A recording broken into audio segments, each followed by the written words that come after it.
Hi everyone. सो आज हम करने वाले हैं मल्टीप्लिकेशन ऑफ इंटीजर्स कि इंटीजर्स की मल्टीप्लिकेशन कैसे की जाती है। देखिए हमारा फर्स्ट टॉपिक है multiplication of a positive and a negative integer कि अगर आप एक पॉजिटिव इंटीजर और एक नेगेटिव इंटीजर्स लेते हैं तो उन दोनों का मल्टीप्लिकेशन कैसे होता है। जैसे कि आप सभी जानते ही हैं कि multiplication of whole numbers is repeated addition.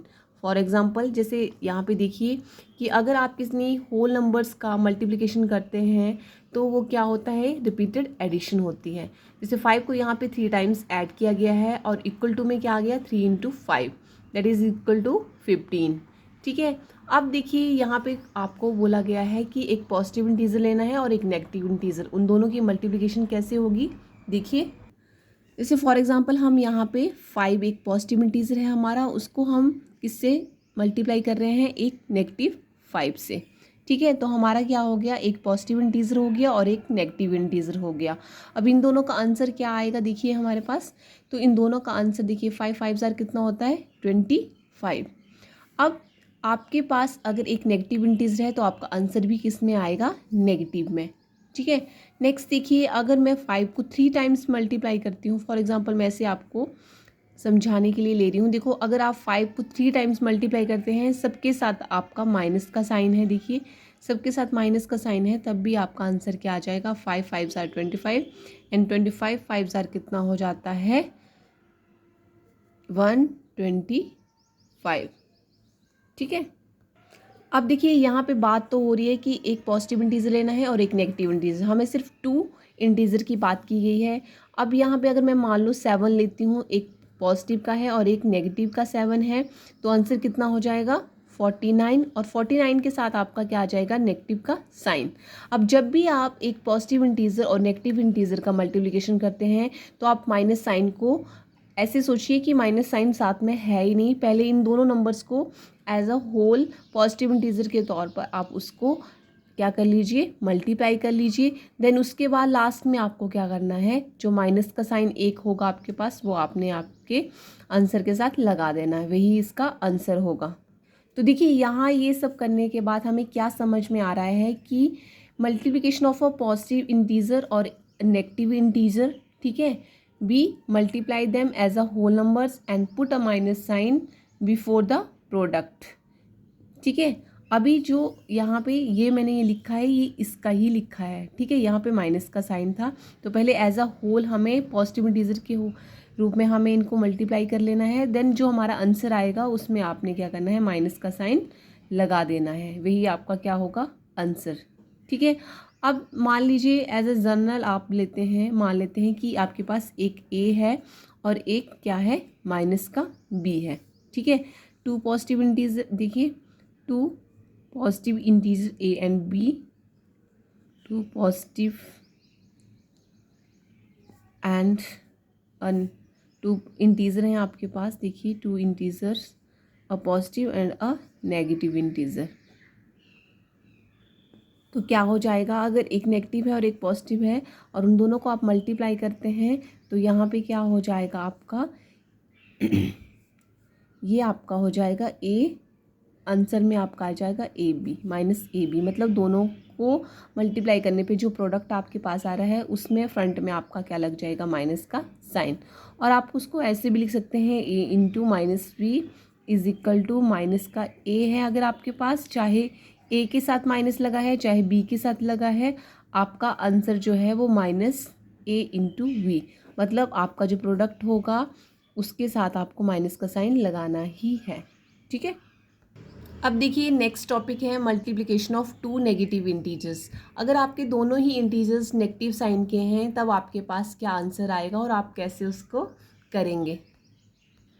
तो देखिए फॉर एग्जांपल आपके पास दोनों ही इंटीजर नेगेटिव के होंगे, मान लो आपके पास -1 है, इंटू -1 से ही इसको मल्टीप्लाई कर रहे हैं तो आपके पास क्या आंसर हो जाएगा।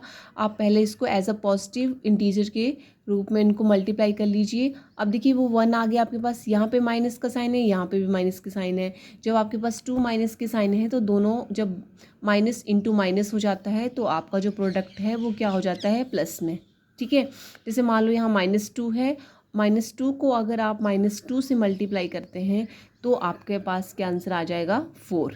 ठीक है, इसका क्या मतलब है कि आपका जो माइनस साइन है और इनटू माइनस का साइन होता है, जब माइनस और माइनस का आपस में मल्टीप्लिकेशन होता है तो वो आंसर में क्या बन जाता है आपका प्लस। ठीक है, और जैसे मैंने लास्ट वाला करवाया कि मल्टीप्लिकेशन ऑफ अ पॉजिटिव और ए नेगेटिव इंटीजर, मतलब आपका प्लस और इनटू माइनस हो रहा था साइन, तो यहाँ पे आपका जब इनटू होगा प्लस और माइनस दोनों साइन आपस में मल्टीप्लाई हो रहे हैं तो आंसर में जो प्रोडक्ट आएगा उसके साथ माइनस का साइन लगेगा। ठीक है, ये चीज़ आपको याद रखनी है, तो आप अपने क्वेश्चन जो हैं वो ईजिली कर सकते हैं कि माइनस का माइनस के साथ मल्टीप्लिकेशन हो रहा है तो प्लस हो जाएगा, अगर प्लस का माइनस के साथ मल्टीप्लिकेशन हो रहा है तो आंसर में आपका माइनस साइन आएगा। अब देखिए, जब टू आपकी नेगेटिव इंटीजर्स होंगे तो आपका माइनस और माइनस क्या बन जाएगा, पॉजिटिव। ठीक है, तो देखिए in general for any two positive integer A and B, अगर आप इसको देखिए यहाँ पे लेते हैं माइनस का ए इंटू माइनस का बी, दोनों ही इंटीजर्स आपके नेगेटिव साइन के हैं, तो आपका आंसर क्या हो जाएगा, ए इंटू वी। ठीक है, इसको 9 मत समझ लेना, ये ए है। ठीक है, ए इंटू बी। अब देखिए ये आपके पास बन गया कि जब भी आप टू नेगेटिव इंटीजर्स को मल्टीप्लाई करते हैं तो आंसर में आपका जो प्रोडक्ट आता है वो पॉजिटिव में आता है, जो कि मैंने आपको बता दिया है कि जब नेगेटिव साइन के साथ मल्टीप्लाई होता है तो आपका प्रोडक्ट क्या होता है, पॉजिटिव हो जाता है। तो देखिए नेक्स्ट टॉपिक है properties of multiplication of integers. तो इंटीजर्स की क्या प्रॉपर्टीज़ होती हैं एज अ मल्टीप्लिकेशन। ठीक है, properties of multiplication of integers कि जब आप इंटीजर्स की मल्टीप्लिकेशन करते हैं तो प्रॉपर्टीज़ क्या क्या रहती हैं। जो फर्स्ट आपकी प्रॉपर्टी है वो क्या है, क्लोजर अंडर मल्टीप्लिकेशन। तो ऑलरेडी आपने जो एडिशन ऑफ इंटीजर्स की भी प्रॉपर्टीज़ की हैं, सब्ट्रैक्शंस की भी की हैं, उनमें भी आपका क्लोजर अंडर एडिशन आया था प्रॉपर्टी। अब हम मल्टीप्लिकेशन वाली प्रॉपर्टीज़ कर रहे हैं तो उसमें आपका आ रहा है क्लोजर अंडर मल्टीप्लिकेशन। तो देखिए क्लोजर अंडर मल्टीप्लिकेशन जो प्रॉपर्टी है वो क्या कहती है, देखिए तो अगर फॉर एग्जांपल हम लेते हैं यहाँ पे -20 का अगर आप -5 के साथ मल्टीप्लिकेशन करते हैं तो यहाँ पे आपका जो आंसर है वो क्या बन रहा है, देखिए 25 आर 100, और दोनों ही नेगेटिव इंटीजर्स हैं तो आपका जो आंसर है वो किस में आएगा, पॉजिटिव में, जो कि मैंने आपको यहाँ पे ही बता दिया है कि अगर नेगेटिव इंटीजर्स का मल्टीप्लिकेशन करते हैं तो प्रोडक्ट आपका पॉजिटिव हो जाता है। अब देखिए जो प्रोडक्ट आ रहा है वो भी आपका क्या है, एक इंटीजर ही है। ठीक है, प्रोडक्ट इज इंटीजर। क्लियर, ये हो गया। अब देखिए फॉर एग्जांपल यहाँ पे अगर आप 5 को 3 से मल्टीप्लाई कर रहे हैं, ठीक है 5 को 3 से मल्टीप्लाई कर रहे हैं, एक नेगेटिव इंटीजर है एक पॉजिटिव इंटीजर है, तो आंसर में आपका क्या बन जाएगा, 15। और 15 देखिए यहाँ पे एक ही पॉजिटिव इंटीजर है और एक नेगेटिव इंटीजर है, तो यहाँ पे साइन क्या आ जाएगा, माइनस का 15। अब देखिए ये जो प्रोडक्ट आया है वो ऑलरेडी आपका क्या है, एक इंटीजर ही है, प्रोडक्ट इज एन इंटीजर। ठीक है, देखिए 100 भी आपका इंटीजर है क्योंकि आपको पता है इंटीजर्स 2 टाइप्स के होते हैं, पॉजिटिव एंड नेगेटिव इंटीजर। तो पॉजिटिव ये 100 भी आपका इंटीजर्स था जो कि पॉजिटिव है, और ये नेगेटिव भी आपका क्या है, इंटीजर है। तो यहाँ से हमें क्लोजर अंडर मल्टीप्लिकेशन हम देख रहे हैं कि अगर आप नेगेटिव टू नेगेटिव का मल्टीप्लिकेशन करते हैं तब भी आपके पास जो आंसर आ रहा है वो भी एक इंटीजर है, अगर आप पॉजिटिव और नेगेटिव इंटीजर का मल्टीप्लिकेशन करते हैं तब भी प्रोडक्ट आपका एक इंटीजर ही बन रहा है। ठीक है, तो यहाँ पे हम ऑब्जर्व कर रहे हैं कि a into B is an integer for all integers a and b। अब क्या मतलब हुआ इसका कि a into B, for example a 5 को मान लेते हैं -5 और 3 b को मान लेते हैं, यहाँ -20 मान लेते हैं, b -5 मान लेते हैं, तो a into B is an integer. ठीक है, अगर आपका a एंड b जो है वो एक इंटीजर है तो जो उनका प्रोडक्ट आ रहा है वो भी क्या है, वो आपका इंटीजर है, for all integers a and b। Clear, ठीक है। तो हमारी जो क्लोजर अंडर मल्टीप्लिकेशन है वो कहती है कि अगर आपका a और v एक इंटीजर्स हैं तो आपके जो उनका प्रोडक्ट आएगा वो भी इंटीजर ही होता है।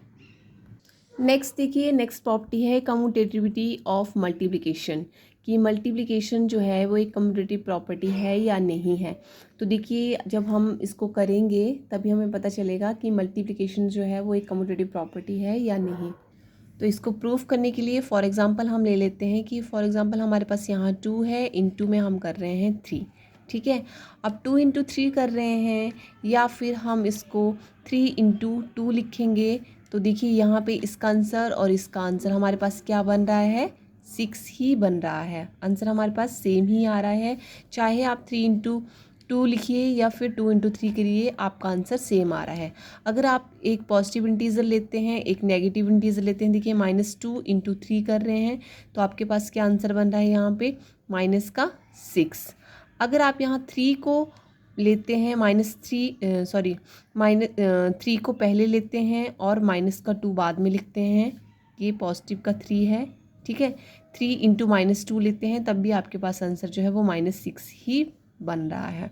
तो इसका क्या मतलब हुआ कि आपका जो मल्टीप्लिकेशन है वो एक कम्यूटेटिव प्रॉपर्टी के अंदर भी आता है। Commutativity of multiplications true for this, ठीक है। जैसे यहाँ पे a इंटू बी लिखिए या फिर b इंटू ए लिखिए, दोनों का सेम ही आंसर आएगा। तो देखिए multiplication is commutative for all integers, ठीक है।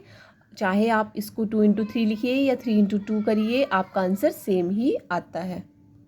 तो वीडियो आपको कैसी लगी है ये मुझे आप कमेंट करके ज़रूर बताएं कि वीडियो आपको कैसी लगी, और अगर कोई डाउट होगा तो आप मुझे कमेंट बॉक्स में कमेंट करके लिखें कि आपको कोई डाउट है, तो मैं उस डाउट को क्लियर कर दूँगी। Thank you.